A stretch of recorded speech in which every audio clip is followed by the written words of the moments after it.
क्या आप जानते हैं, भारत में एक ऐसा प्रसाद भी है जो सिर्फ जीवित लोगों के लिए नहीं बल्कि मृत्यु के द्वार पर खड़े व्यक्ति के लिए बनाया जाता है। जी हाँ, हम बात कर रहे हैं जगन्नाथपुरी मंदिर की। एक ऐसा मंदिर जहां हर ईंट, हर द्वार, हर परंपरा में छिपा है एक अद्भुत रहस्य, और उन्हीं रहस्यों में से एक है निर्मला महाप्रसाद। एक ऐसा प्रसाद जो न तो हर किसी को दिया जाता है और न ही हर कोई उसे खा सकता है।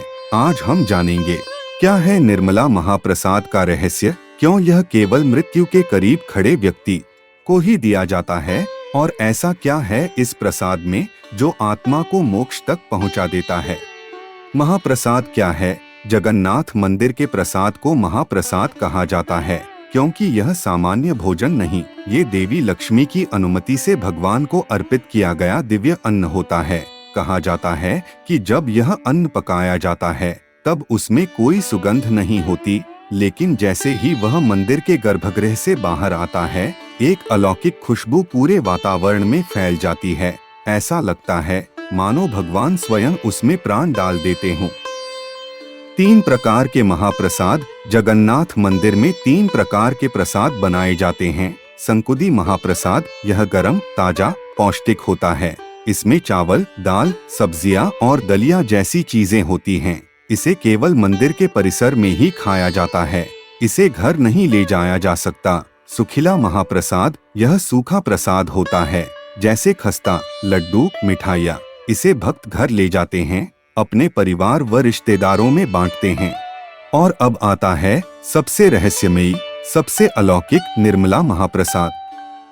निर्मला महाप्रसाद क्या है? निर्मला महाप्रसाद एक ऐसा प्रसाद है जो सिर्फ उन लोगों को दिया जाता है जो जीवन की अंतिम घड़ियों में हैं।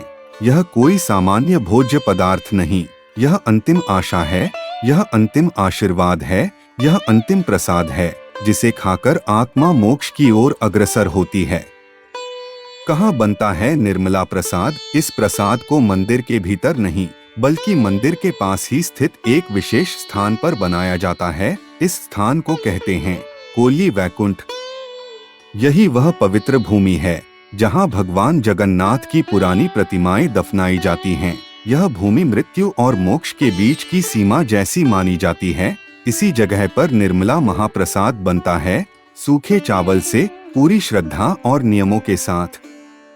किन्हें दिया जाता है यह प्रसाद? यह प्रसाद सिर्फ मरणासन्न व्यक्ति को दिया जाता है जो जीवन और मृत्यु की कगार पर हो, जिसका इलाज अब संभव नहीं, या जो मृत्यु के लिए मानसिक रूप से तैयार हो रहा हो। मान्यता है कि यदि ऐसा व्यक्ति इस प्रसाद को श्रद्धा से ग्रहण करे तो उसके सारे पाप मिट जाते हैं, आत्मा शुद्ध हो जाती है और उसे मोक्ष की प्राप्ति होती है। आध्यात्मिक महत्व और विश्वास। हमारे शास्त्र कहते हैं मरण प्रभो स्मरण, मृत्यु के समय प्रभु का स्मरण ही मुक्ति का द्वार है। और अगर उस समय प्रभु का प्रसाद मिल जाए तो वह क्या होगा? एक जीवन की पूर्णता। निर्मला महाप्रसाद सिर्फ प्रसाद नहीं है, वह भगवान की अंतिम छाया है, एक आत्मा के लिए अंतिम रक्षक। एक अलिखित नियम। जगन्नाथ मंदिर में प्रसाद वितरण के समय एक बहुत बड़ा नियम है, प्रसाद का एक भी कण भूमि पर नहीं गिरना चाहिए। पुजारी इतने ध्यान से प्रसाद बांटते हैं मानो वे खुद भगवान के हाथ हों, क्योंकि महाप्रसाद में सिर्फ अन्न नहीं होता, उसमें भगवान की ऊर्जा, देवी लक्ष्मी की कृपा और भक्तों की श्रद्धा समाई होती है।